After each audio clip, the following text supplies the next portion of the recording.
Hey friends, welcome back to my channel. तो मैं आज के वीडियो में एक्सप्लेन करने वाली हूँ बैड गाय माय बॉस के एपिसोड 5 के पार्ट 1 को। और अगर आप लोगों ने इसके प्रीवियस वीडियोस को नहीं देखा है तो प्लीज देख लीजिए ताकि आप लोगों को स्टोरी अच्छे से समझ जाए। और अगर आप लोग मेरे इस चैनल पे न्यू हैं तो प्लीज मेरे इस चैनल को सब्सक्राइब कर लीजिए ताकि आने वाली कोई भी वीडियो आप लोगों से मिस ना हो। और अगर आप चाहें तो मुझे इंस्टाग्राम पे भी फॉलो कर सकती हैं। तो चलिए अब बिना देर किए आज के वीडियो को शुरू करते हैं। एपिसोड की शुरुआत उसी जगह से होती है जब एरिस ने तिथि को पैट को कॉल करने को कहा था और उसका फोन स्विच ऑफ आया था। और इसके बाद एरिस ने भी पैट को कॉल किया था पर उसका फोन स्विच ऑफ था। और इस बात से एरिस उदास हो गया था कि पैट ने एरिस के लिए अपना फोन ही बंद कर दिया। आगे हमें पैट को सोए हुए दिखाया जाता है और उसके पास लैंडलाइन पे कॉल आता है। पैट कॉल रिसीव करता है जो कि उसे जॉन ने किया होता है। जॉन उसे कहता है कि उसने अपना फोन बंद क्यों किया। उसे रिसेप्शन में कहकर लैंडलाइन पे कॉल करवाना पड़ा। पैट कहता है कि वो नहीं चाहता कि कोई भी उसे डिस्टर्ब करे और क्या कोई बात हुई है। जॉन उसे कहता है कि वो बीच पर है तो उसे आसपास की जगह घुमाने ले चलेगा, अपने साथ बीच दिखाएगा तो वह नहाकर रेडी हो जाए। वो उसका वेट कर रहा है। पैट फोन हाथ में लेकर ही सो जाता है तो जॉन उसे चलाने लगता है। पैट उठकर कहता है कि ठीक है, वो रेडी हो रहा है। तो हमें यहाँ पता चलता है कि पैट जॉन के टाउन पे गया है। आगे पैट को जॉन के साथ शहर घूमते दिखाया जाता है। जॉन उसे अपने स्कूटी पे ले जाता है और पैट बहुत खुश होता है और यह शहर सच में बहुत खूबसूरत होता है। आगे वो दोनों बीच के पास ही बैठे होते हैं और साथ में बहुत एंजॉय कर रहे होते हैं। आगे घूमने के बाद जॉन उसे उसके होटल एरिया पे ले आता है। पैट उसे थैंक यू कहता है उसके साथ पूरा दिन घूमने के लिए। जॉन उसे कहता है कि जॉन खुश है। पैट को स्माइल करता देखकर कि जब वो उसे एयरपोर्ट पे लेने आया तब उसे देखकर रो नहीं रहा था, जैसे वो हमेशा उसे एयरपोर्ट पे देखकर ही रोने लगता है। पैट उसे कहता है कि वो बकवास ना करे। जॉन उसे कहता है कि अब उसे वापस अपने जॉब पर जाना होगा अपने काम को पूरा करने के लिए, पर पैट उसे 24 घंटे कॉल कर सकता है। पैट उसे कहता है कि वो उसके काम के दौरान उसे डिस्टर्ब नहीं करेगा और वैसे भी वो नहीं चाहता कि कोई उसके फोन को ट्रैक करे। जॉन कहता है पर उसे पूरा भरोसा है कि उसका बॉस जरूर ऐसा कर सकता है, भले ही उसका फोन बंद क्यों ना हो। पैट कहता है कि वो ये सब क्या कह रहा है, उसके और उसके बॉस के बीच में जो कुछ भी हुआ क्या इतना काफी नहीं है। जॉन कहता है कि नहीं, शायद इतना काफी नहीं है और उसे तो ऐसा फील हो रहा है कि पैट के अच्छे लक की एनर्जी लो है और उसे यहाँ पर एक हैंडसम टॉल लड़का दिख रहा है। पैट उसे कहता है कि वो यहाँ से चला जाए वरना पैट उसे किक भी कर सकता है। जॉन को उसके बात सुनकर हंसी आ जाती है और वो पैट से कहता है कि ठीक है, वो जा रहा है, पर क्या पैट यहाँ पर अकेला रह पाएगा।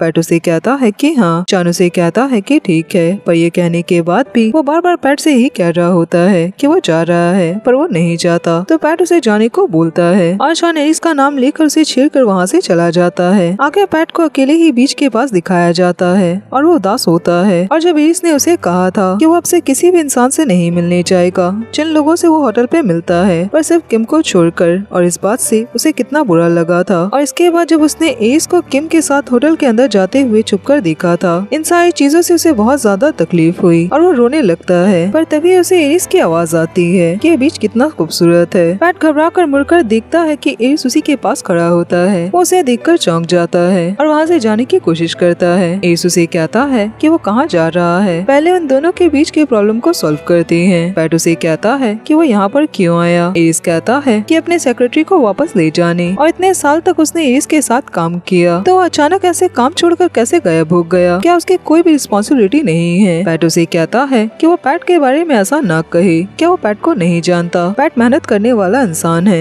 एरिस कहता है कि वो ऐसा क्यों नहीं कह सकता, वो अपने काम को नजरअंदाज करके यहाँ पर क्यों आ गया। पैट उसे कहता है कि उसने ऐसा कुछ भी नहीं किया, उसने अपना रिजिग्नेशन लेटर भी दे दिया है। एरिस कहता है कि उसे इस बारे में कुछ भी नहीं पता और उसने उसे अभी तक रिजाइन करने के लिए अलाउ नहीं किया है, तो अभी भी काम से बस एब्सेंट है। पैट हार मानकर अपना मुंह फुला लेता है। एरिस उसके करीब आकर उसे होल्ड करता है और उसे कहता है कि क्या वो जानता है कि एरिस उसके लिए कितना परेशान था। पैट उसे कहता है पर उसे कैसे पता चला कि पैट यहाँ पर है। एरिस उसकी बात सुनकर स्माइल करने लगता है और हमें दिखाया जाता है कि एरिस पैट का इंस्टाग्राम चेक कर रहा था और उसे वहाँ पर जॉन का प्रोफाइल दिखा। इसके बाद उसने जॉन को इंस्टाग्राम पे कॉल किया। तभी जॉन के साथ विक्टर भी उसके घर पर था। जॉन एरिस का कॉल देखकर घबरा जाता है और विक्टर से कहता है कि एरिस उसे कॉल कर रहा है। तो विक्टर इस कॉल को पिक करे, पर किसी तरह जॉन कॉल को पिक कर लेता है और सर्विस वाली वॉइस में बात करने लगता है। पर विक्टर उसे कहता है कि एरिस ने उसे इंस्टाग्राम पे कॉल किया है तो ऐसे पागल वाली हरकत ना करे। एरिस जॉन से कहता है कि क्या पैट उसके साथ है, उसका फोन बंद है, वो पैट को कॉल नहीं कर पा रहा। उसे पैट की फिक्र हो रही है कि कहीं उसकी तबीयत तो खराब नहीं हो गई। उसकी ये बात सुनकर जॉन शांत हो जाता है और उसे कहता है कि उसे ए से एक क्वेश्चन करना है। अगर उसे पैट की इतनी ही फिक्र है कि कहीं वो बीमार तो नहीं हो गया, तो बस उसे ये बताए कि पैट उसके लिए क्या है, क्या बस एक एम्प्लॉय है या फिर कुछ और। एस एक इंटेलिजेंट इंसान है तो वो ये बात अच्छी तरह से समझता होगा कि पैट के मन में उसके लिए क्या फीलिंग्स है, वो एस को लेकर क्या सोचता है। अगर एस पैट को लेकर सीरियस नहीं है तब जॉन उसे कुछ भी नहीं बताएगा कि पैट अभी कहाँ पर है, क्योंकि वो अपने दोस्त को और सैड नहीं देख सकता। एस उसे कहता है कि वो उसे बस यही कहना चाहता है कि वो हमेशा ही पैट के साथ खुश रहता है। उसने ऐसा किसी के भी साथ फील नहीं किया जैसा वो पैट के साथ करता है। क्या यही आंसर उसके लिए काफी है? उसकी ये बात सुनकर वेक्स्टर और जॉन खुश हो जाते हैं। वेक्स्टर एस को कहता है कि आंसर काफी है और वो जॉन को कहेगा कि वो पैट का लोकेशन उसे भेज दे, पर वो पैट को इस बारे में कुछ भी ना बताए कि उन दोनों ने उसे पैट के बारे में बताया है, वरना पैट उन दोनों को मार डालेगा। प्रेजेंट में एस पैट से कहता है कि ये सब तो एस के लिए इजी बात है और पैट तो एस को अच्छी तरह से जानता है कि उसके कितने सारे कनेक्शंस है। पैट एस से कहता है तो वो यहाँ पर क्यों आया। एस उसकी बात सुनकर अपना मुंह फुलाने लगता है और कहता है कि उसके यहाँ पर एक अपॉइंटमेंट है तो उसे ये अटेंड करने आया है। पैट उसे कहता है कि अच्छा तो वो काम के लिए आया है तो ठीक है, उसका काम सक्सेसफुल हो, ये कहकर वो वहाँ से चला जाता है। वहीं जॉन और विक्स्टर को साथ में दिखाया जाता है। जॉन बैठा सोच रहा होता है। वो विक्स्टर से कहता है कि क्या उसे लगता है कि इस पैट को मना पाया होगा। विक्स्टर कहता है कि ये तो एस की टेक्निक पे डिपेंड करता है, क्योंकि पैट एक सॉफ्ट दिल का इंसान है। अगर कोई उसके साथ अच्छे से रहे, उसे प्यार से मनाए तो सब कुछ ठीक हो जाता है। जॉन कहता है पर अगर एस और भी ज्यादा मतलबी हुआ तो पैट और भी ज्यादा उदास हो जाएगा। विक्स्टर उसकी बात सुनकर उसे शर्त लगाने को कहता है कि पैट जरूर मान जाएगा। जॉन कहता है कि वो नाराज ही रहेगा और इस बात पे वो दोनों शर्त लगा लेते हैं। आगे पैट अपने होटल पे पहुंचता है, जहां उसे एक स्टाफ कहती है कि उसके रूम से पानी लीकेज हो रहा है तो वो लोग उसे न्यू रूम देने वाले हैं। पैट कहता है तो क्या उसे अपना सामान वगैरह निकाल लेना होगा। वो लड़की कहती है कि नहीं, उसका सारा सामान स्टाफ वाले ही न्यू रूम पे पहुंचा देंगे, तो प्लीज यहाँ पर वेट करे। पैट को कुछ भी समझ नहीं आता और वो जाकर बैठ जाता है। वो जॉन को कॉल करता है और वो लोग उससे पूछते हैं कि सब कुछ कैसा चल रहा है। पैट बताता है कि जॉन के जाने के बाद वो ए से बीच पे मिला और जब वो अभी होटल पे आया तो उसके रूम में पानी लीकेज होने लगा, तो वो लोग समझ ही सकते हैं कि आज का दिन कितना ज्यादा अच्छा बीत रहा है। जॉन उसे कहता है कि क्या एस यहाँ पर उसे मनाने के लिए आया है। पैट कहता है कि नहीं, वो बस अपने काम से ही आया है। शायद वो यही चाहता होगा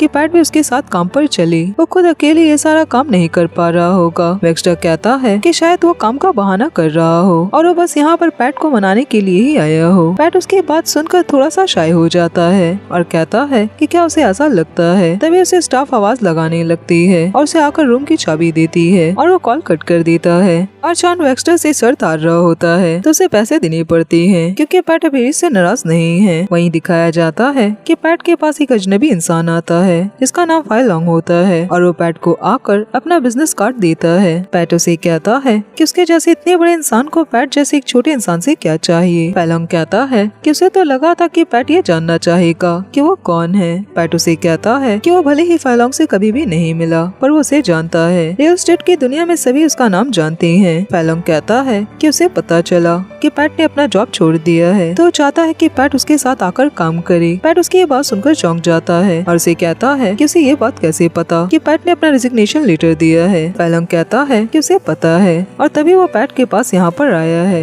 उसे मिलने के लिए। पैट कहता है कि क्या इसकी कंपनी में कोई उसके जासूस है। पैट उसे कहता है पर वो उसके प्रपोजल को एक्सेप्ट नहीं कर सकता। फाई लॉन्ग कहता है पर क्यों, उसने तो ऑलरेडी काम भी छोड़ दिया है। पैट उसे कहता है वो रेडी नहीं है और वैसे भी वो एस का बस एक सेक्रेटरी है तो उसकी ऑफर की हुई ये सैलरी उस पे सूट नहीं करती। फाई लॉन्ग कहता है कि वो सैलरी भी बढ़ा सकता है और उसके बस काम पे डिपेंड करता है कि वो काम करने में कैपेबल है या फिर नहीं। तो जब वो रेडी हो वो फाई लॉन्ग को कांटेक्ट करे। इसके बाद फाई लॉन्ग को उसके वर्कर के साथ दिखाया जाता है। वो आदमी उसे पूछता है क्या पैट माना। फाई लॉन्ग उसे कहता है कि नहीं। वो वर्कर कहता है कि फाई लॉन्ग खुद चलकर उसे बात करने गया था, उसे अपने साथ काम करने के लिए इनवाइट करने। क्या वो इसके बाद भी नहीं माना। तब वो बहुत एरोगेंट है। फाई लॉन्ग कहता है कि नहीं, वो एरोगेंट नहीं है, उसे बस एरिस की परवाह है, वो उसकी फिक्र करता है। भले ही पैट अब एरिस के साथ काम करना नहीं चाहता पर वो एरिस के दुश्मन कंपनी के साथ काम करने में हिचकिचा रहा है। पैट ने एरिस के लिए लंबे टाइम से काम किया है तो उसके अंदर बहुत सारी बात है। वो वर्कर कहता है कि अगर इसके उसके बाद कुछ बुरा हुआ तो फिर वो क्या करेगा। फाइलम कहता है तो क्या हुआ, ये सब पहली बार तो नहीं हो रहा है। वहीं दूसरी तरफ बैट अपने नए रूम पर जाता है, पर नया रूम बहुत ही ज्यादा बड़ा और खूबसूरत होता है। बहुत ही बड़ी सी बालकनी होती है